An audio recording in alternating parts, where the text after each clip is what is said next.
இவர்கள் செய்தது அன்று தவறு. அன்றே நவம்பர் மாதம் அளவிலே அந்த தலைமைக்குழு கூட்டத்திலே இவர் தொடர்பான பாலியல் ரீதியான இந்த குறித்த அந்த ஒலிப்பதிவு நாடாவின் அடிப்படையில் அவர் குறிப்பிடுகிறார். வெட்கக்கேடான செயல், சிறுவர் துஷ்பிரயோகம் என்று சொல்வார்கள், சைல்ட் அபியூஸ்.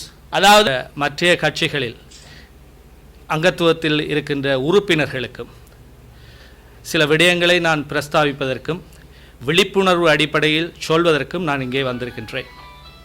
நான் ஒரு சட்டத்துறை சார்ந்தவன், சமூக ஆர்வலன். என்னுடைய அரசியல் பயணம் என்கின்ற அடிப்படையில் பார்க்கின்ற போது தமிழீழ விடுதலை இயக்கம் என்கின்ற அடிப்படையில் தான் என்னுடைய அரசியல் பயணம் ஆரம்பிக்கப்பட்டது. குறிப்பாக யாழ் மாவட்டத்திலே கார்நகர் பிரதேசத்தை பிறப்பிடமாக கொண்டவன்.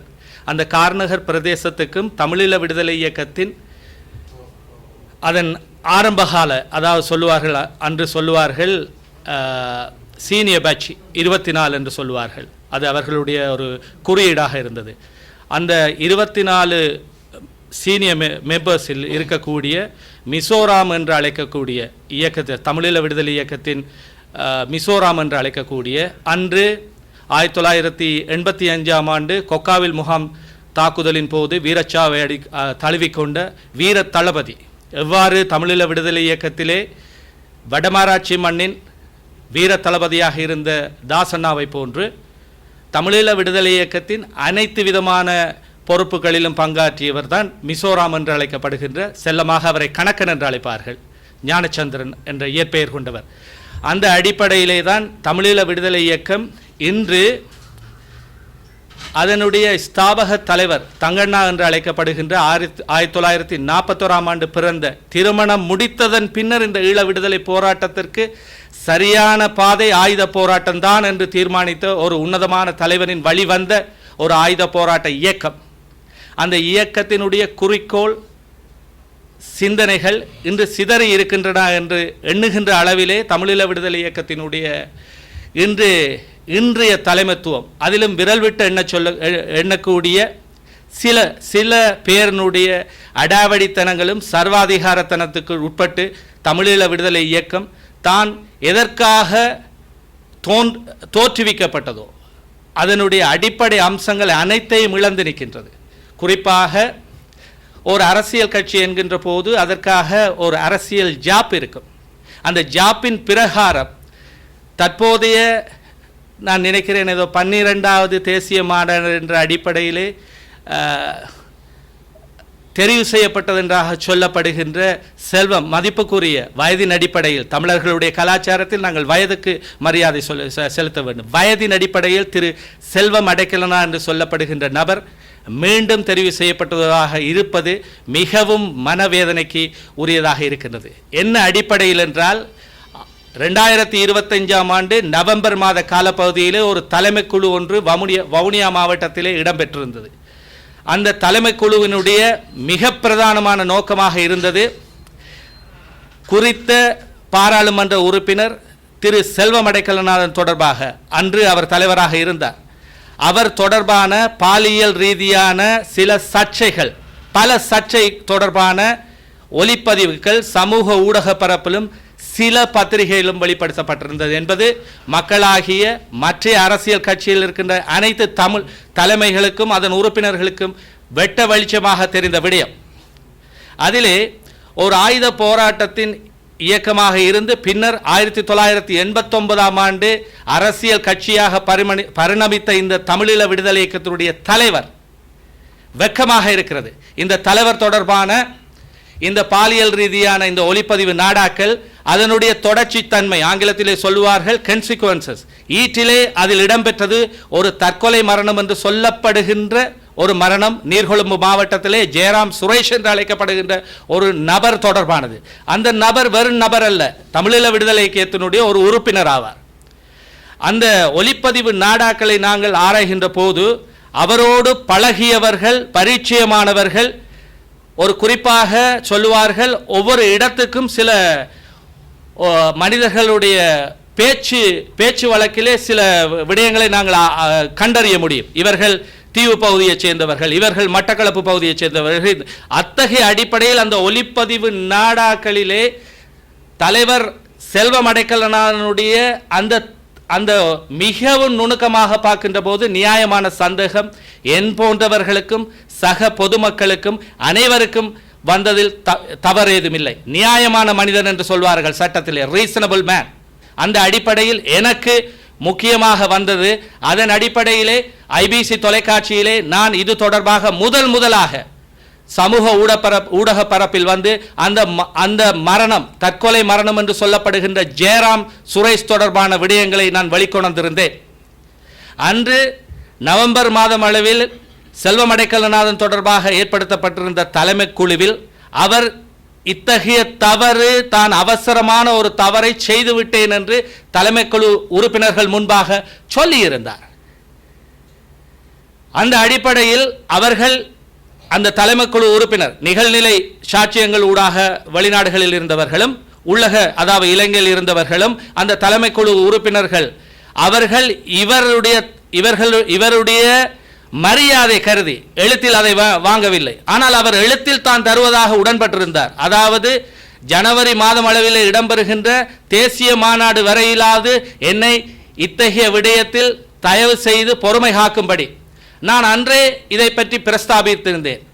சாதாரணமாக அரச திணைக்களங்களிலோ தனியார் நிலையங்களிலோ, தனியார் வேலைவாய்ப்பு நிலையங்களிலோ எஸ்டாப்ளிஷ்மெண்ட் கோட், குறிப்பாக அரசு திணைக்களங்கள் எஸ்டாப்ளிஷ்மெண்ட் கோட் என்று சொல்வார்கள், ஸ்தாபன விதிக்கோவை.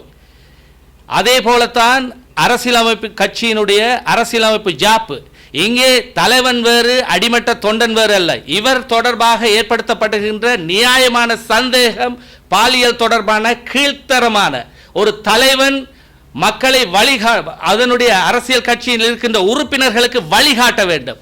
இங்கே வழிகாட்டிய விடயம் எது?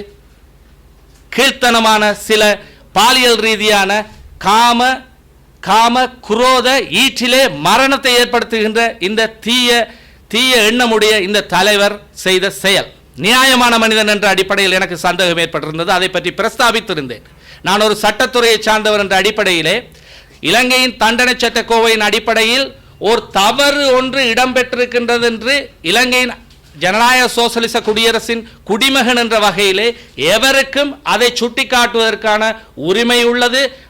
அது தெரிந்து அதை நாங்கள் செய்யாமல் விட்டால் எங்களுக்கு அதற்கான தண்டனையை அனுபவிப்பதற்கான காரணமும் இருக்கின்றது. அந்த அடிப்படையிலே நான் அதை பிரஸ்தாபித்திருந்தேன். ஒருவர் தலைமைத்துவத்தில் செய்கின்ற தவறு மற்றைய உறுப்பினர்களுக்கும் அது சாரும் என்ற அடிப்படையில் நான் அதை பிரஸ்தாபித்திருந்தேன். ஆனால் ஈற்றிலே நடந்தது என்ன? அவருக்கான கால அவகாசம் இரக்கத்தின் பேரிலோ கருணையின் பேரிலோ அல்லது அவரின் வயதின் அடிப்படையிலோ அல்லது அவர் கெஞ்சினாரா என்ன செய்தாரா தெரியவில்லை, அவருக்கு கால அவகாசம் கொடுக்கப்பட்டது. ஆனால் அவர் திருந்துவதாக இல்லை, மாறாக அவருடைய கபட நாடக வேடங்களின் அடிப்படையிலே மீண்டும் தான் தலைவராவதற்காக சில நடவடிக்கைகளை செய்தார்.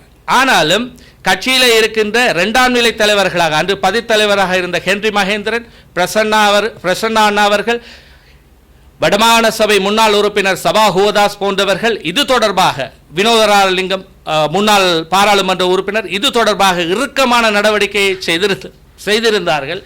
ஆனாலும் அவர்கள் ஒரு மரியாதை நிமித்தம் கருதி இவர் தானாகவே அவர் கூறியவாறு ஜனவரி மாதம் அளவில் அந்த தேசிய மாநாட்டிலே தான் தலைவராக மீண்டும் நான் தெருவிலே நிற்க மாட்டேன் என்ற அடிப்படையில் இவருக்கு அப்படியான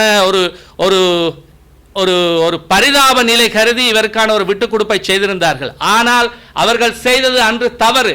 அன்றே நவம்பர் மாதம் அளவிலே அந்த தலைமைக்குழு கூட்டத்திலே இவர் தொடர்பான பாலியல் ரீதியான இந்த குறித்த அந்த ஒலிப்பதிவு நாடாவின் அடிப்படையிலே அந்த பாலியல் அதில் அவர் குறிப்பிடுகிறார். வெட்கக்கேடான செயல், சிறுவர் துஷ்பிரயோகம் என்று சொல்வார்கள், சைல்ட் அபியூஸ்.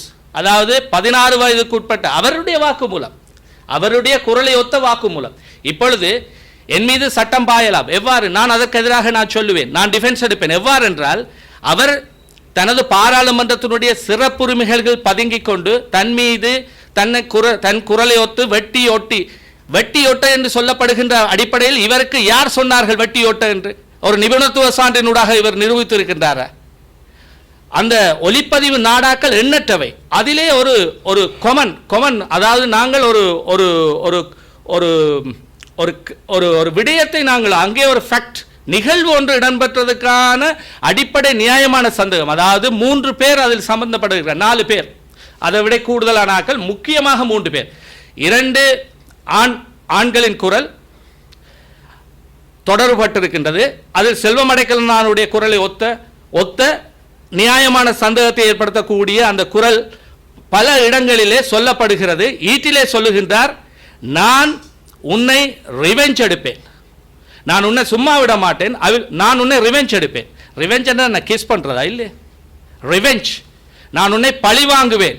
ஒரு பொறுப்பு வாய்ந்த தலைவர் அதில் இன்னொரு விடயத்தை சொல்லுகிறார், நான் இதுவரை காலமும் நான் தமிழீழ விடுதலை இயக்கத்தின் தலைவராக இருந்திருக்கின்றேன், பாராளுமன்ற உறுப்பினராக இருந்திருக்கின்றேன், நீ என்ன இவ்வாறு செய்கின்றாய் என்ற பொறுப்பும். இன்று பாருங்கள், சமகாலத்திலே மக்களுடைய வாக்கு பிச்சைகளை பெற்று பாராளுமன்ற உறுப்பினர்களாக வந்தவர்கள் தொடர்பில் வருகின்ற சர்ச்சைகளை பாருங்கள், உயர்ந்த சபையிலே பேசுகின்ற விடயங்களை பாருங்கள், சாதாரணமாக பொது இடங்களில் அவர்கள் நடக்கின்ற நடவடிக்கைகளை பாருங்கள், வெட்கமாக இருக்கிறது, வேதனையாக இருக்கின்றது.